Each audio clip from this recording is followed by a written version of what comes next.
we've reached a milestone. The first time in our nation's history that a woman will be a major party's nominee. Yes, for the first time in this country's 240-year history, citizens can soon vote for a woman to be their president. Welcome to POTUS 2016, where we call the presidential horse race and pour cold, hard facts on the overheated campaign rhetoric. I'm Brian Lehrer. After decisive victories in New Jersey and California, the former First Lady, Senator, and Secretary of State, Hillary Rodham Clinton, claimed the Democratic nomination.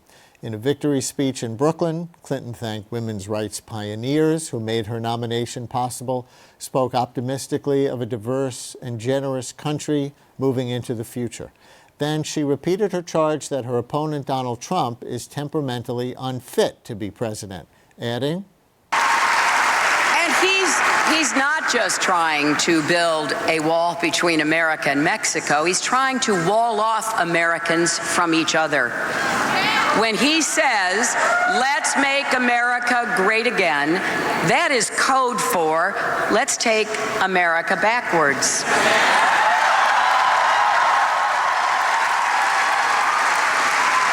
Back to a time when opportunity and dignity were reserved for some, not all. Clinton also appealed to Bernie Sanders backers to support her. Later, Sanders vowed to stay in the race until the July convention. But in a preview of what his backing the Democratic ticket might sound like, he did go after Trump.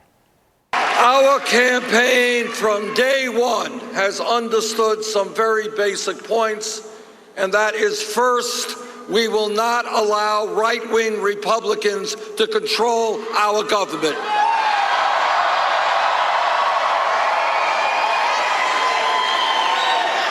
And that is especially true with Donald Trump as the Republican candidate.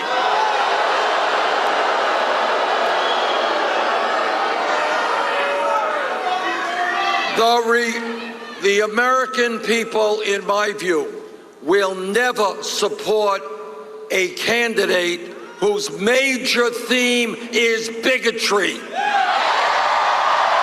Sanders is reportedly making plans to lay off half his campaign staff. He will meet with President Obama on Thursday. Obama may endorse Clinton on a taped Tonight Show interview airing Thursday night. In a few minutes, we'll discuss all this, but first, let's go down to the finish line. Yes, it's time for the horse race. With one primary to go, Hillary Clinton capped off a lengthy nomination battle on Tuesday with a strong multi-state showing that underscored a broad coalition of women and non-white and older Democratic voters. She now has a majority of her party's pledged delegates, but not quite the 2,383 needed to secure the nomination without the help of some of the independent superdelegates. It's an important distinction because Bernie Sanders' endgame strategy had been to convince hundreds of those superdelegates to switch to him after he, not Hillary, won the majority of the pledged ones, but it didn't happen. Sanders has been losing the popular Democratic vote. He will end up almost 4 million votes behind Clinton, and the delegate count, she now has 2,765, 2,191 of them pledged, plus 574 superdelegates. Sanders has about 900 fewer delegates, 1,864 in all, 1,816 pledged, and just 48 superdelegates. So now it's almost mathematically impossible for him to win the nomination, even if all the superdelegates were to defect from Clinton.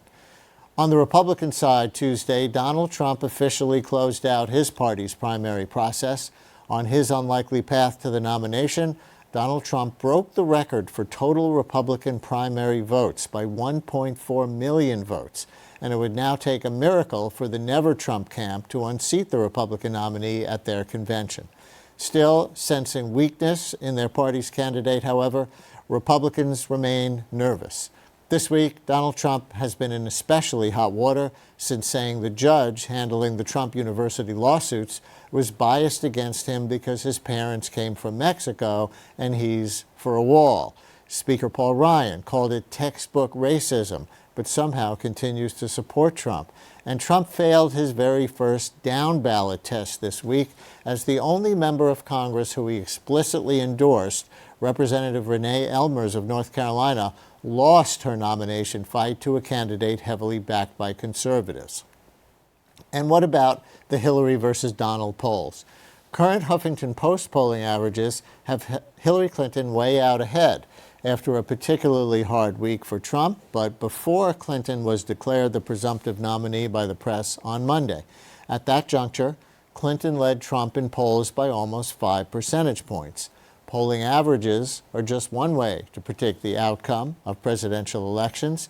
According to Polyvote, a project that combines forecasting models to predict the presidential election, Clinton is ahead by several other measures, including prediction markets, expert opinion, econometric models, and also candidate backgrounds and leadership competence.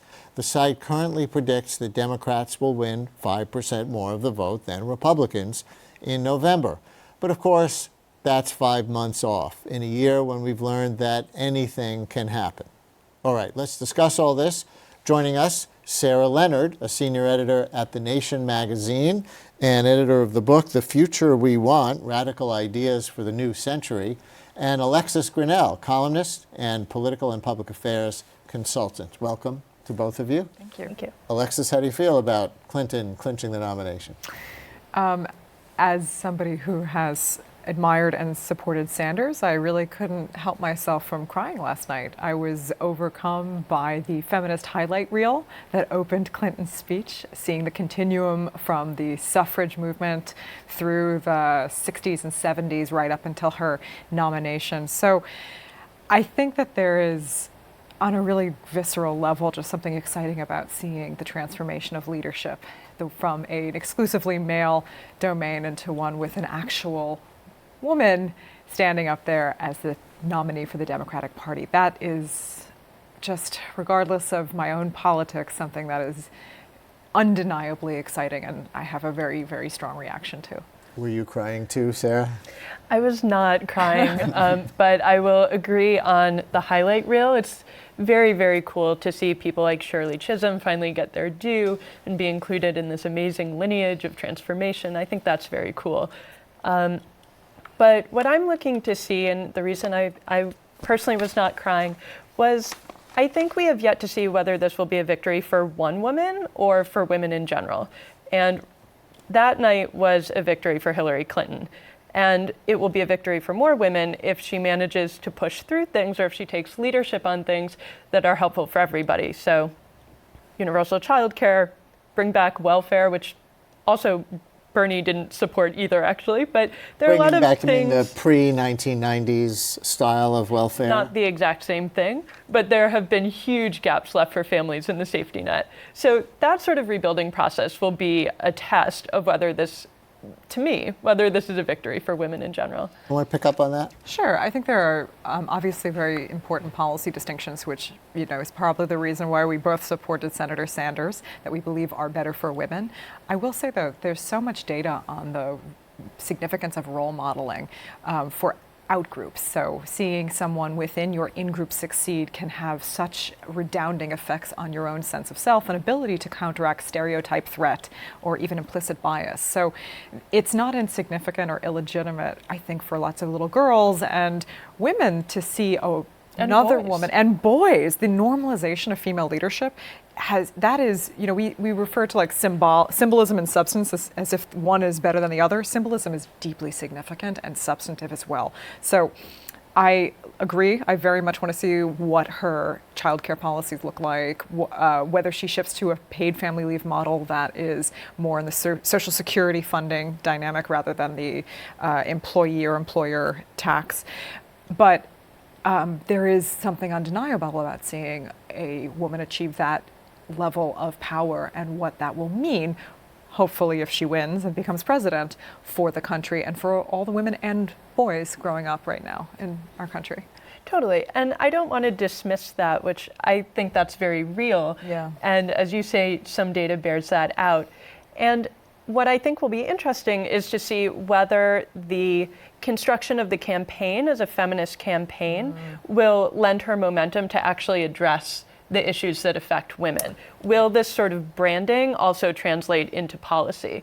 And I think that feminists actually have a really big opportunity here to hold her to that in a way that you don't always have with candidates who have not chosen as a strategy to foreground that as an issue. And I think that would actually set an amazing example, that one thing you can do in leadership as part of an outgroup is not just to say, I made it here, therefore we've achieved victory, but to say that when you make it in, you bring everybody else in with you. And that's something that has really haunted the Obama presidency. To what degree has his victory been a victory for all African Americans, and to what degree has he represented and tried to address many of the racial inequalities in the US, and in which ways has he almost been hamstrung because people will say that he's only catering to one constituency.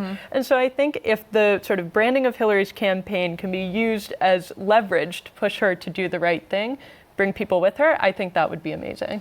Sure. I also think that what's fascinating about this moment is that we see somebody unequivocally and unabashedly running as a feminist.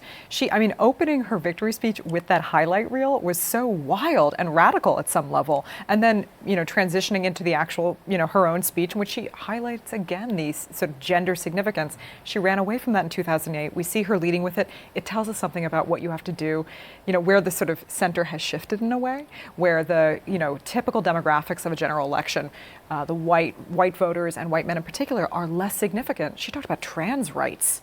That was wild. And the mainstreaming of these ideas, I think, is really exciting. So, and I agree with you, this is cool that we have a moment to sort of talk to someone who I would say is very much, we were discussing this earlier, on our level, incredibly sophisticated understanding about gender, the research, the data there.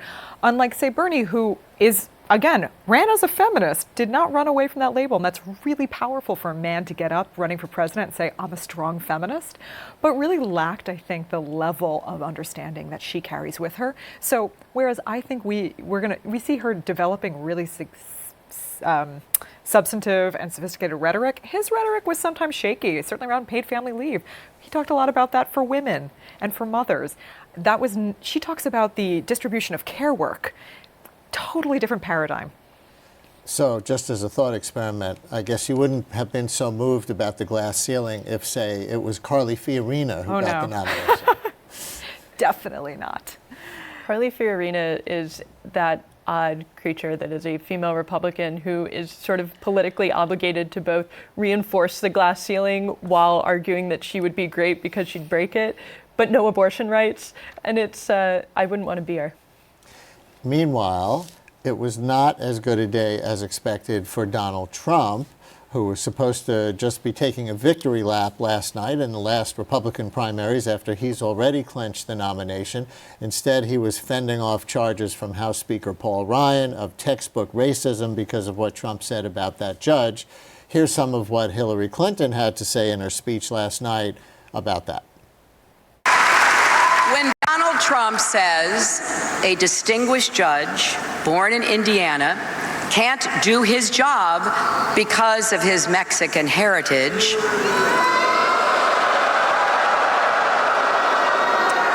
or he mocks a reporter with disabilities, or calls women pigs, it goes against everything we stand for.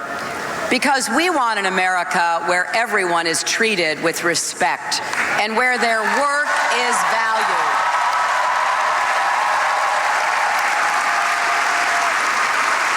It's clear that Donald Trump doesn't believe we are stronger together. He has abused his primary opponents and their families, attacked the press for asking tough questions, denigrated Muslims and immigrants. He wants to win by stoking fear and rubbing salt in wounds and reminding us daily just how great he is. So, Sarah, is this what we're in for 5 months? Probably, yeah. I'm not entirely looking forward to seeing Trump on television every day for another 5 months. But But, Hillary, to her credit, seems to be looking forward to this particular fight. And one of the pleasures for people to the left on the political spectrum is watching Trump is sort of like watching the Republican soul be revealed for what it is and shoved in their faces. And of course, Paul Ryan doesn't like someone saying obviously racist things. But the Republican Party has built on the Southern strategy for decades now, which has relied on coded racism in both policy and in campaigning. We all know that. And so, of course, it produces a fracture in the coalition when you undo all that work by making the racism explicit. I think he is doing serious damage to the Republican Party because demographically, the coalition that will be necessary to win a presidency cannot be all white in the future. And I guess, Alexis, it reveals the place of racism in the pecking order of priorities or issues for the two parties. When you get somebody like Paul Ryan denouncing what Trump said is textbook racism, but saying he's going to support Trump anyway because this is still better than Hillary Clinton. Unbelievable. I think for people with more progressive politics, the racism would be prima facie disqualifying before you could even talk about the other issues. But even I think for Republicans as well. I mean, I think there are a lot of people we saw today in the Daily News. Rob George wrote an open letter to Speaker Ryan expressing his total Black conservative, Robert George. Black conservative, expressing his deep disappointment in the Speaker's response. I think there are a lot of Republicans who feel this lack of moral leadership is embarrassing for them. So it's not just Democrats and progressives on the left, but I think there are people in the middle who are humiliated.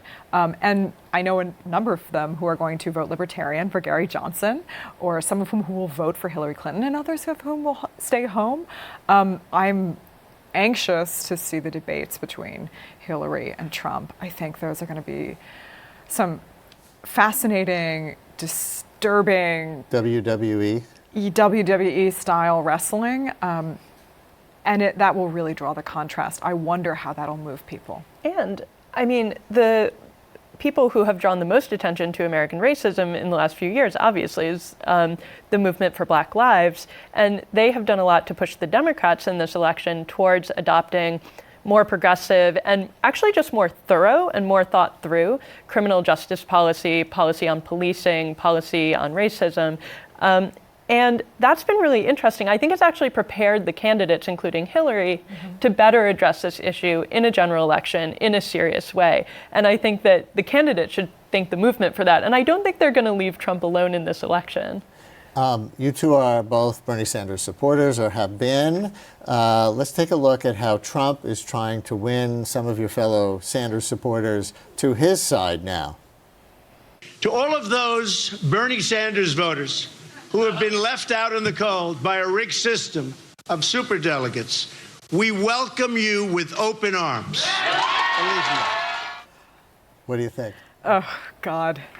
Unacceptable. I can't, Trump is simply not a choice. But some, I mean, obviously not for you, but some susceptibility there. But for you as a political consultant and analyst? I mean, so Trump's genius, honestly, and this is something I've written about, has been to exploit the places where Hillary is weak with millennial women who are inclined to support Sanders and raising issues around her role as an enabler in the 90s and even before of Bill Clinton's various consensual and alleged non-consensual sexual affairs.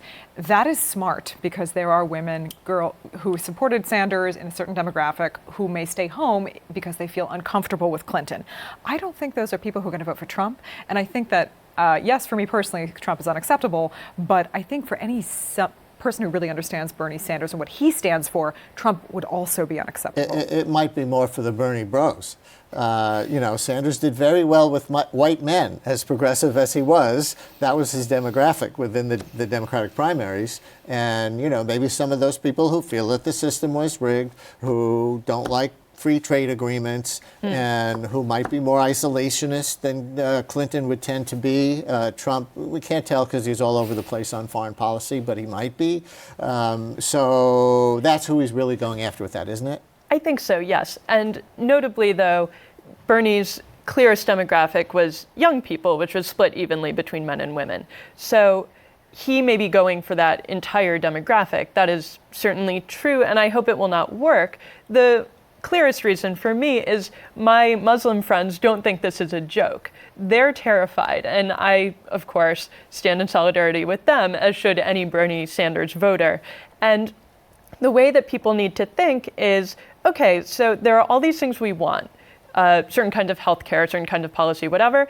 We don't think Clinton is the best person to get them. We think Bernie's the best person to get them. Well, you're not going to get Bernie now. So who do you think is the best person to let you keep pushing for those things?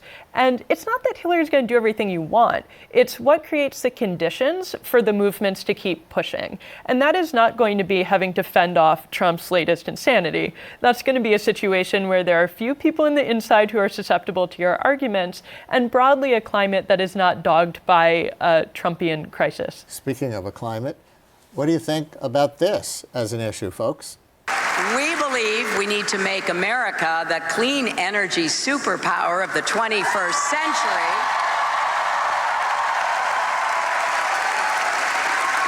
Not insist that climate change is a hoax. What do you think, Sarah? We're going to see an out-and-out debate over whether climate change is a hoax. That's not really where Mitt Romney went in 2012. He kind of finessed it. And in 2008, John McCain did embrace the reality of climate change and actually supported a cap-and-trade system for pollution rights.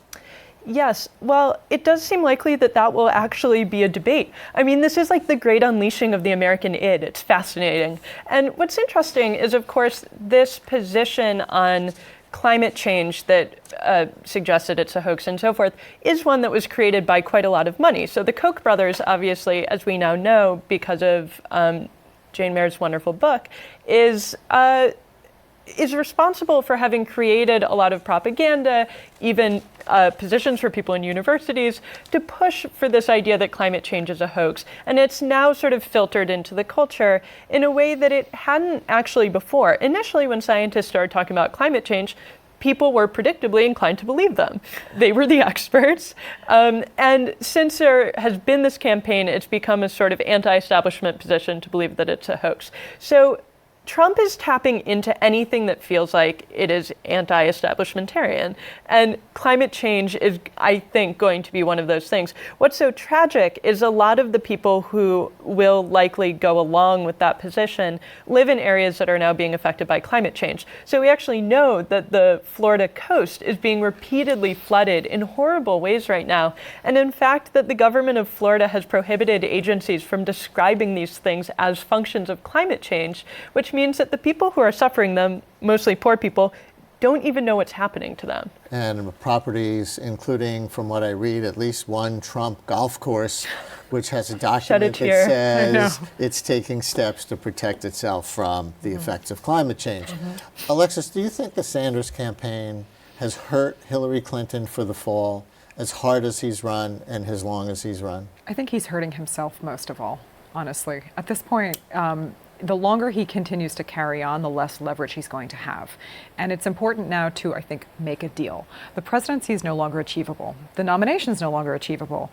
What is achievable, though, is a pathway to the, revising the Democratic National Committee's platform, to inserting Bernie's policy agenda into Hillary's in some way, to redirecting the enthusiasm and concerns of his constituency into some productive outlet. It's not productive, really, to have a tantrum on the floor of the convention.